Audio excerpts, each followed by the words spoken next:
This is happening right now in Jerusalem.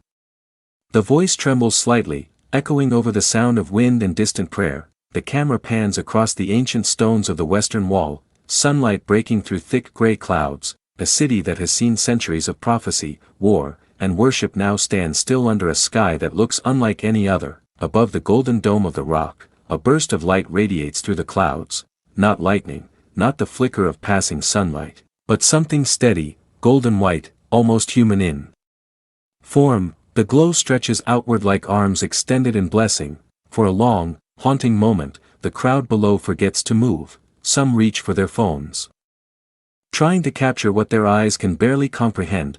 Others kneel instinctively, whispering prayers, Hebrew, Arabic, English, merging into one trembling sound that fills the ancient plaza. Tears glisten in the light that seems to touch every face. It feels as though time itself has paused over Jerusalem. The footage spreads within hours, from local phones to global screens. Within a single day, millions are watching, replaying, slowing down frames, analyzing the light, debating what it could mean. Is it a trick of the sun, a natural phenomenon, or something that carries deeper meaning, something that calls out to the heart rather than the mind? Some witnesses describe a humanoid shape, radiant, yet soft, with no clear face, only brilliance. Others say it was pure light, formless yet full of presence. One woman says, it felt like hope. A man standing beside her adds, whatever it was, it made us all silent. The scene is both ordinary and extraordinary. People holding smartphones, children pointing, elderly men clutching prayer shawls, tourists standing frozen mid-step. Above them, Jerusalem's sky burns with gold. In a world filled with noise, confusion, and endless debate, moments like this feel almost sacred, a shared silence in which humanity gazes upward, together, and wonders, could this be one of those signs written long ago? Could light over Jerusalem carry meaning beyond science and explanation? It wouldn't be the first time. For millennia, this city has been the stage of the miraculous, a crossroads between heaven and earth. Every stone tells a story, every whisper of the wind seems to echo with ancient promise. Thousands of years ago, prophets spoke of signs in the heavens, not as warnings, but as reminders that something greater watches over the world. The sky, they said, would one day proclaim messages no human voice could silence. And now, in the age of technology, when nearly every hand holds a camera, when every moment can be shared instantly, a mysterious light appears above Jerusalem. Coincidence? Perhaps, but to many, it feels like divine poetry, timeless truth meeting modern eyes. From Tel Aviv to New York, from Rome to Seoul, the footage circulates with captions like, radiant figure above Israel, unexplainable light over the holy city. Could this be a sign? News anchors speak cautiously, calling it a remarkable optical event.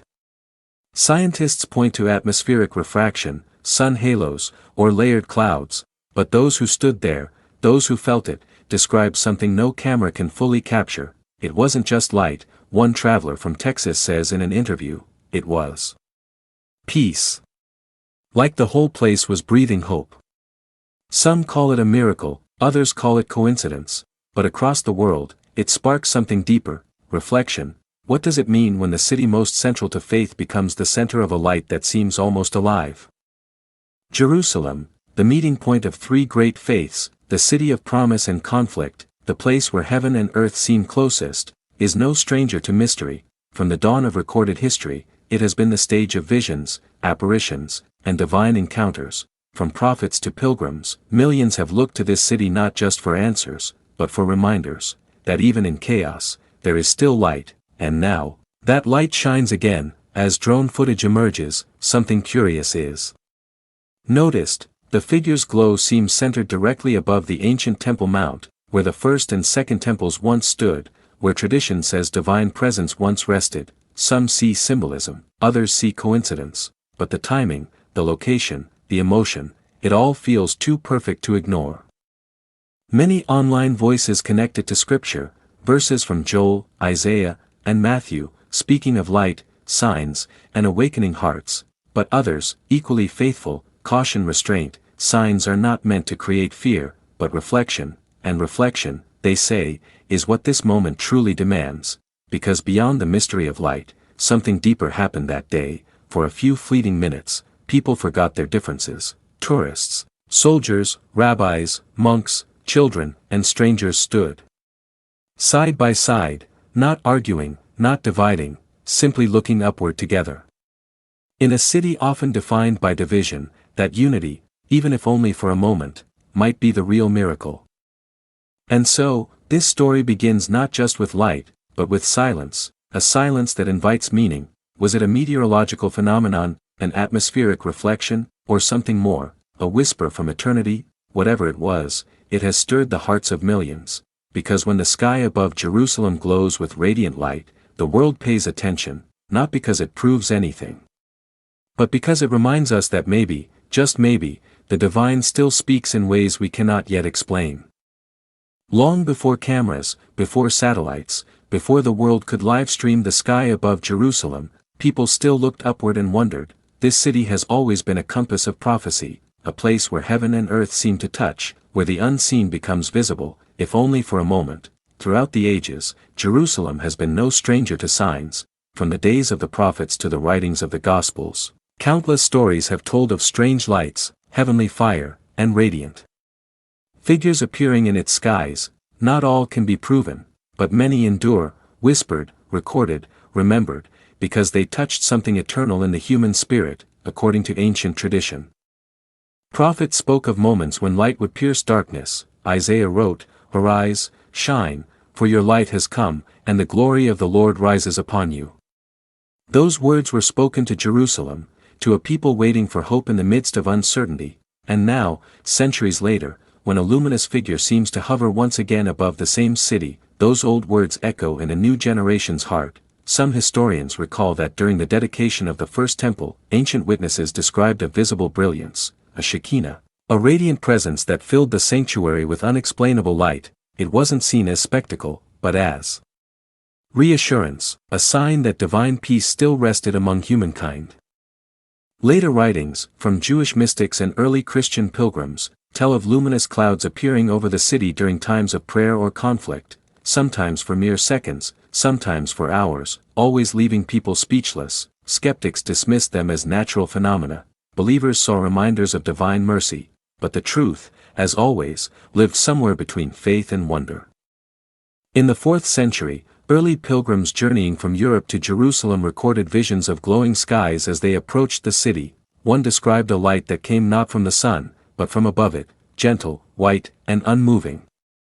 They believed it was a blessing for those entering the holy city. During the Crusader period, chroniclers told of a mysterious column of fire appearing over the Mount of Olives the night before a truce was declared. It was said to shimmer for hours, casting a glow across the sleeping city. No weapons were drawn that night. No explanations ever followed. Centuries later, in 1917, as the world was at war, British soldiers reported unusual lights above Jerusalem during the final days of the city's capture. Newspapers called it a halo over the holy hills. Some claimed it was artillery reflection, others said moonlight through clouds, but for those who stood there, it felt like something greater, a reminder that the city, though wounded, remained under an unbreakable promise. Even in the modern era, before smartphones, strange lights were recorded by early cameras and witnesses. In 1967, during a moment of immense tension, several photos captured a pale orb above the old city, dismissed by some as lens flare, yet discussed for decades in theological circles. Every few years, new stories emerge, flickers, shapes, bursts of light, always above Jerusalem, and each time, humanity asks the same question: why here? Perhaps because this city is more than geography. It is memory, it is promise, it is, as some scholars call it, the beating heart of prophecy. What makes these events so compelling is not just the light itself, but the timing. They tend to appear when the world feels uncertain, when people search for meaning beyond the noise of daily life, as if the heavens choose their moments carefully, reminding humankind that not everything can be explained by science alone. The Bible often described signs not as proof, but as reminders. When a rainbow appeared after the flood, it wasn't meant as spectacle, it was a symbol of promise. When shepherds in Bethlehem saw a radiant light in the sky, they didn't see evidence, they saw hope. Light, throughout Scripture, is never just physical, it's emotional, it's spiritual, it's a language older than words.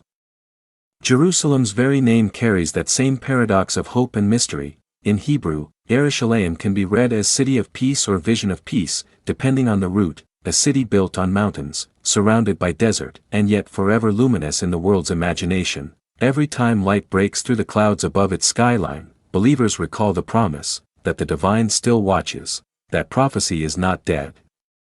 That even in the most modern of times, the ancient can still break through. Some biblical scholars point to the idea of heavenly reminders, moments when spiritual realities briefly overlap with human perception. They don't claim to define them, they simply observe that every major civilization records such moments, unexpected lights, unexplainable movements, radiant figures, or voices in the wind. In ancient Hebrew thought, these moments were not meant to be feared, they were invitations to look inward, to remember, to awaken faith, not to panic, but to perceive, not to predict, but to prepare hearts for peace. And so, when light once again shines above Jerusalem in our time, many recall those ancient passages, not with dread, but with awe. Could this be another of those moments, when the eternal simply reminds the temporal that it's not alone? Some researchers have noted the alignment of the recent phenomenon with particular dates of spiritual significance, days of prayer, festivals of light, or anniversaries of peace accords. Coincidence, perhaps, but even coincidence can become meaningful when it touches something sacred within. When prophets wrote of signs in the heavens, they didn't speak in riddles of fear, they spoke in poetry of recognition.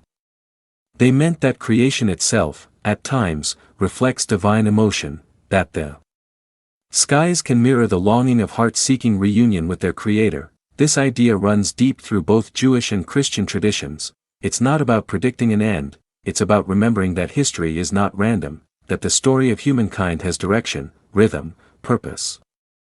And so, from the ancient temple to the modern skyline, from parchment to pixels, the same question endures: why does light still choose this city? Perhaps because this city has always been the meeting ground between what is seen and unseen, perhaps because faith, despite centuries of trial, continues to glow here, fragile, flickering, but unextinguished, or perhaps because, as some quietly whisper, Jerusalem itself is the world's compass, and when it glows, hearts everywhere remember to look up. And yet, as history shows, not all lights are signs, and not all signs are visible. Sometimes the truest revelations happen not in the sky, but in the soul. Sometimes the brilliance above us is only a reflection of something awakening within us, a realization that, in every generation, the divine still seeks to reach its creation. The figure of light above Jerusalem, whether atmospheric or miraculous, has stirred that question again, not what caused it, but what does it call us to become. For many, that's the question that matters most. The moment the footage surfaced online, it spread like wildfire. Within hours, hashtags appeared across every platform: hashtag light over Jerusalem, hashtag heavenly figure, hashtag sign in the sky. Some watched in silence, others wept openly in their living rooms. It was as though the digital world had paused to gaze upward, not at pixels, but at possibility. In an age defined by screens and skepticism, this single moment reignited something humanity has nearly forgotten: collective wonder, the same kind of awe that ancient pilgrims once felt as they walked barefoot on the stones of the old city, looking toward the horizon and whispering prayers for peace. Now, that same feeling pulsed through millions of glowing devices across the world. News anchors spoke carefully, their voices even and factual. Meteorologists described temperature inversions, light scattering, solar reflections. Every explanation sounded reasonable, and yet, every explanation seemed incomplete, because no equation can explain the way hearts react to beauty that feels beyond reason. Across continents, churches, synagogues, and mosques quietly mentioned the light in their gatherings. Some prayed for understanding, others simply prayed in gratitude. And in countless homes, from small apartments in New York to rural houses in Texas, families watched the footage and whispered the same simple word: wow. This is what makes the story different. It's not about proof, it's about presence. Even those who reject the idea of miracles found themselves watching more than once, drawn not by belief but by beauty. And somewhere deep down, perhaps they wondered, not what caused this, but why does it move me? Psychologists call it the numinous, that feeling of reverent mystery that transcends explanation. It's what early philosophers described as the holy other, the encounter with something larger than the self. It doesn't demand faith, it simply invites it. In Jerusalem that day, people didn't need words. The light itself spoke, not through language, but through stillness. For once, the noise of the world fell away. In a time of division, of endless debate and distraction, a radiant figure appeared above a city that has always carried the weight of human hope, and for a moment, hope looked back. Across social media, interpretations poured in. Some quoted prophecy, some referenced atmospheric optics, some called it divine mercy, others warned against overinterpretation, yet through all the voices, one sentiment echoed repeatedly: I felt something. That feeling, indescribable, unmeasurable, became the quiet thread connecting millions who had never met. It wasn't a movement, not a campaign, not even a doctrine, it was simply shared awe. A scientist from Germany wrote, I don't believe in signs, but this footage makes me pause. A pastor in California posted, even if it's natural, isn't it beautiful that nature still preaches?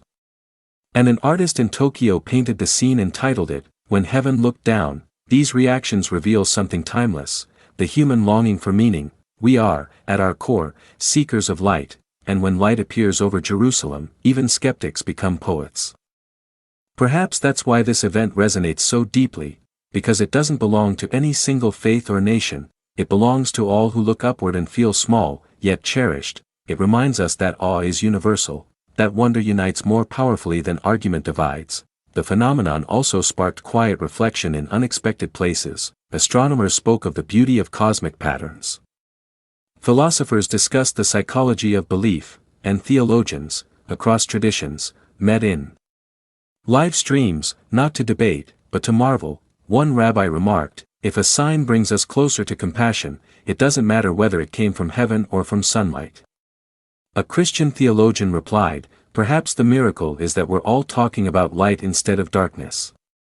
And somewhere in between those words lies the truth of this story.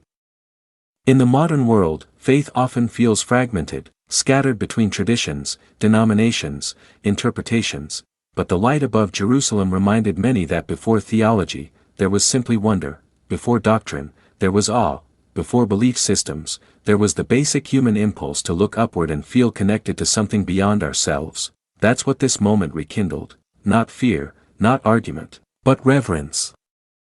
Meanwhile, scientists continued to study the phenomenon.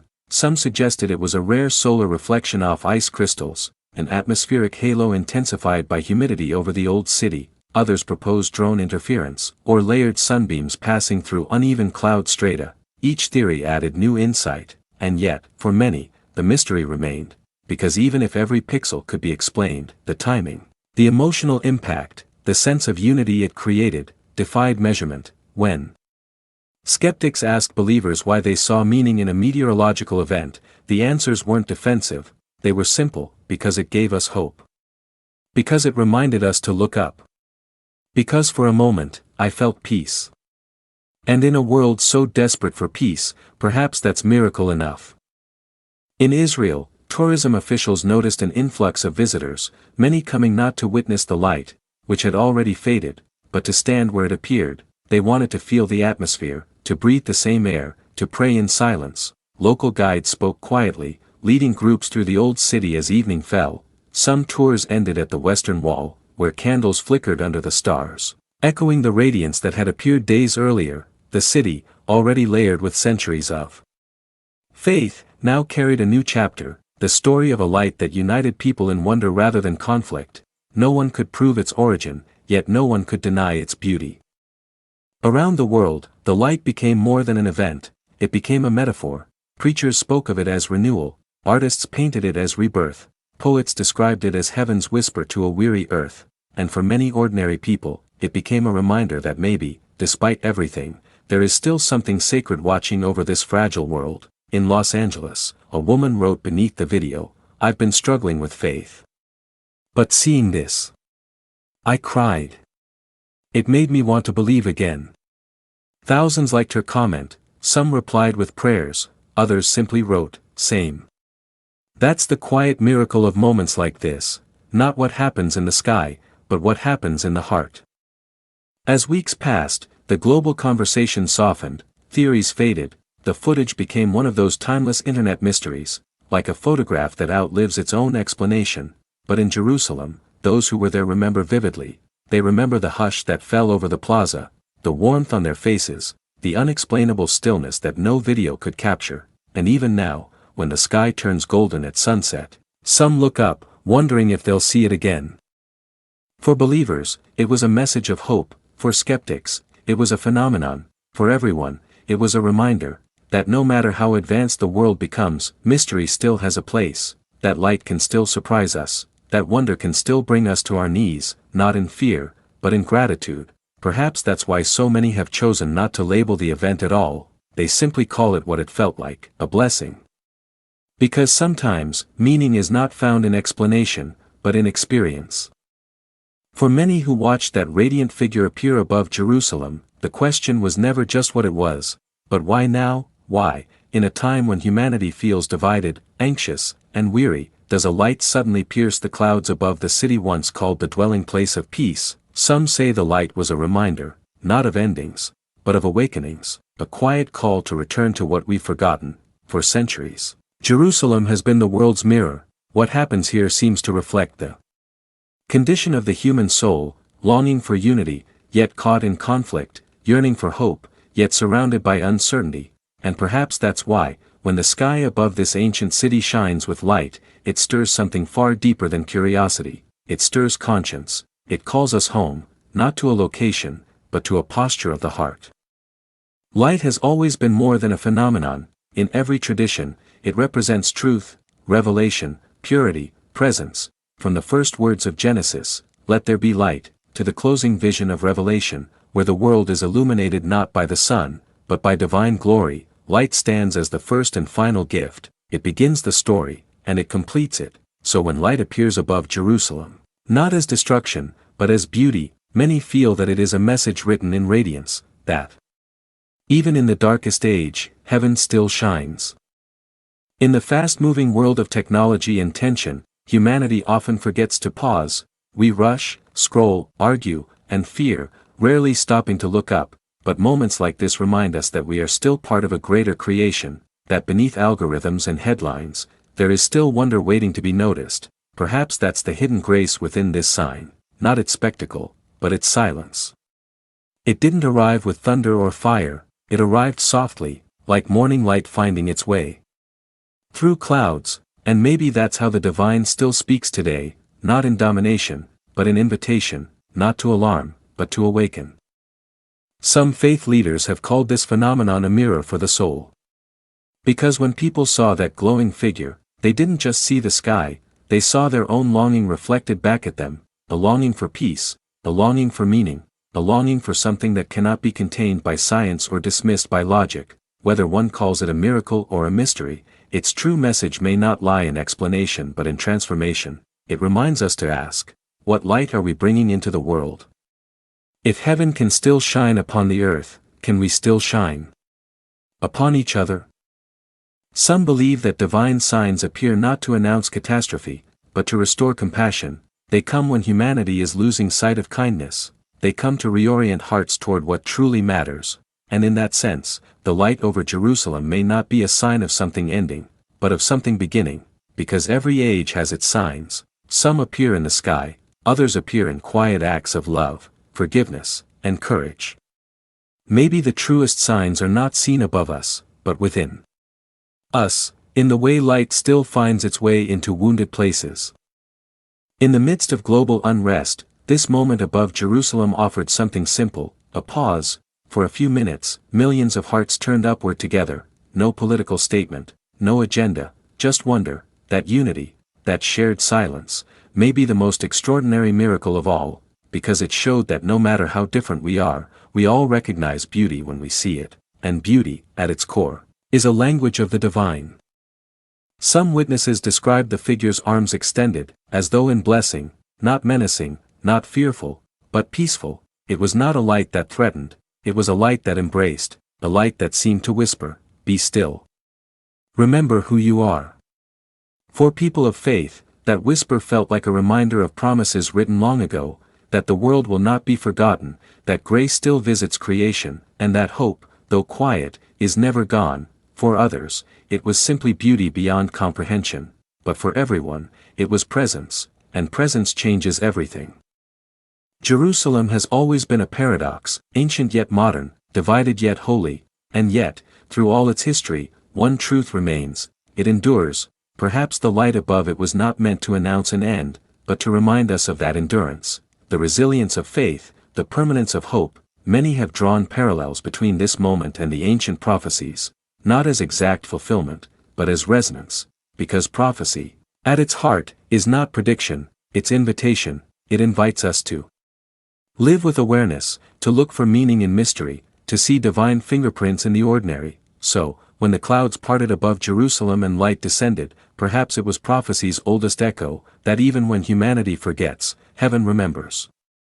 In a modern world often defined by cynicism, this radiant event offered a counterpoint, a moment of collective reverence. Not everyone will believe it was supernatural, not everyone must, but if it made even one person pause long enough to pray, to breathe, to hope, then perhaps its purpose was fulfilled, because sometimes, the greatest miracle is not in what happens above us, but in what awakens within us.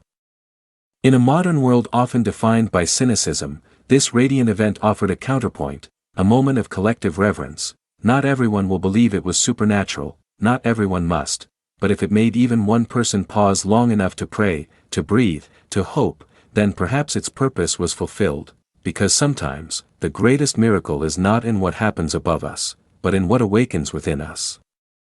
Some spiritual writers describe this moment as a call to unity, not uniformity, but harmony. Just as light contains every color within it, so too does humanity carry every culture, language, and story. When light shines, all colors are revealed, not erased, but embraced. Perhaps that's the lesson this luminous figure brought, that in divine light, diversity is not lost, but illuminated. And maybe that's why people from every background felt something when they saw it, because light does not discriminate, it shines on all, believer and skeptic, rich and poor, saint and sinner. It doesn't ask who deserves it, it simply gives. For some, this event rekindled old prophecies, talk of signs before renewal, of nations turning their eyes to Israel once more, but for most, it simply rekindled wonder, and maybe that's all it was ever meant to do, because wonder is the first step toward faith, and faith, when sincere, always leads to hope. If there's one truth that endures through every generation, it is this: when light appears, hearts remember how to see. As the narrator's voice softens, the camera drifts upward into the sky above Jerusalem, now quiet, now clear, as stars emerge where the radiance once was. Some say the moment is over, but maybe it's not, maybe it continues. Every time we choose compassion over anger, unity over division, kindness over indifference, every act of light in the human heart keeps the radiance alive. The real sign, perhaps, is us. The ones who saw beauty, felt awe, and refused to forget it. In the days that followed the light over Jerusalem, the world slowly returned to its rhythm, the hum of traffic, the scroll of headlines, the endless cycle of news. But something had changed, even if briefly. The world had looked up together, and that moment, that pause, left an imprint. Not everything sacred announces itself with thunder, sometimes it comes quietly, wrapped in mystery, asking nothing but wonder in return. And that is how this story will be remembered, not as proof, not as panic, but as peace. In the days that followed the light over Jerusalem, the world slowly returned to its rhythm, the hum of traffic, the scroll of headlines, the endless cycle of news. But something had changed, even if briefly. The world had looked up together, and that moment, that pause, left an imprint. Not everything sacred announces itself with thunder, sometimes it comes quietly, wrapped in mystery, asking nothing but wonder in return. And that is how this story will be remembered, not as proof, not as panic, but as peace. The images from that day are still circulating, slowed down, analyzed, color-graded, enhanced, but no filter can capture what hearts experienced, because what happened that day wasn't only seen, it was felt, and that feeling, that subtle trembling of the soul, is what makes people return to the footage again and again. Some describe it as comfort, others as a call, but maybe it's both. Maybe heaven doesn't always shout. Maybe sometimes it simply reminds us that light is still alive. There is a verse, simple yet eternal, that whispers through this story, the light shines in the darkness, and the darkness has not overcome it. These words, thousands of years old, now seem to find new expression in a digital age, because even when the world feels fractured, that verse still holds true, not only in scripture, but in reality. When a light appears above the city called Jerusalem, the city of peace, it's as though creation itself repeats the message: peace is still possible, faith is still relevant, hope is still alive. And perhaps that's the greatest mystery of all, that something as simple as light can still unite the world, even for a moment, that a city so ancient, so contested, can still be the meeting place between heaven and earth, that people who share no language, no creed, can still share awe. A theologian once said, "Signs are not proof of the divine, they are invitations to see the divine already here." Maybe that's what this radiant figure truly was, an invitation, not to predict, but to perceive, not to fear, but to feel, not to debate what's next, but to awaken to what's now. Look around the world today, so many eyes fixed downward, on screens, on conflict, on self, and yet, this story began the moment people looked up. When they did, something changed. Maybe that's all it takes, a collective upward glance to remind us of how small we are, and how sacred that smallness can be, because wonder is humility, and humility is the first step toward peace. In interviews weeks later, several witnesses described the moment not as shock, but serenity. They said the air felt warm, still, almost alive, that even after the light faded, they felt a calm they couldn't explain. One elderly man, a lifelong resident of Jerusalem, said quietly, "It's as if heaven opened its window for a moment, just to remind us that we are not forgotten." That sentence, soft, almost whispered, became the phrase that lingered long after the footage faded: we are not forgotten. And perhaps that is the heart of this story, a divine reminder, not of endings, but of remembrance. Not that time is running out, but that love still watches over time itself. For centuries, humanity has feared the end of days, but what if signs are not warnings of destruction? What if they are invitations to transformation? What if every sign that fills the sky is not about fear, but about faith? Maybe the radiant figure above Israel was never about the closing of a chapter, but the opening of hearts. And so, the narrator's voice grows slower now, quieter, as if walking the listener toward reflection. Maybe this light wasn't only for Jerusalem, maybe it was for all of us, for a world that has forgotten to look beyond the visible, for a generation searching for hope in algorithms, meaning in chaos, truth in noise. Maybe heaven chose the oldest city of faith to speak once more, not through words, but through light. Because light needs no translation, it simply shines. Across oceans and time zones, millions still replay the video. The comments, scattered beneath it, form a chorus of their own. I felt peace. I can't explain it, but it gave me hope. Whatever it was beautiful. Simple words, yet each one a spark. Together, they form something radiant, a modern psalm written not in ink, but in hearts. And that might be the truest miracle of all, that the divine can still find its way through pixels, through noise, through disbelief, and still reach the soul. No one knows if the light will ever appear again. Perhaps it was a moment meant for its own time, like a whisper caught between eternity and earth. But its message remains, alive in memory, that the world, despite everything, is still loved, that even when faith feels distant, grace is closer than we think, that sometimes, to see the divine, we simply need to look upward. Jerusalem rests tonight as it always has, ancient, eternal, waiting, but above its quiet streets, one truth lingers like an afterglow: light was here, and those who saw it will never forget. Perhaps that is what faith has always been, not certainty, but remembrance, not knowledge, but encounter, not proof, but presence. And so, as this story closes, one question remains, the same question that has echoed since the first day that light touched the world: what does it mean when heaven shines upon the earth? Is it a message? A miracle? A mystery? Or is it something simpler, an invitation to see beauty as sacred again? Whatever the answer, one truth endures: when light appears, hearts awaken, and when hearts awaken, the world changes, quietly, beautifully, forever.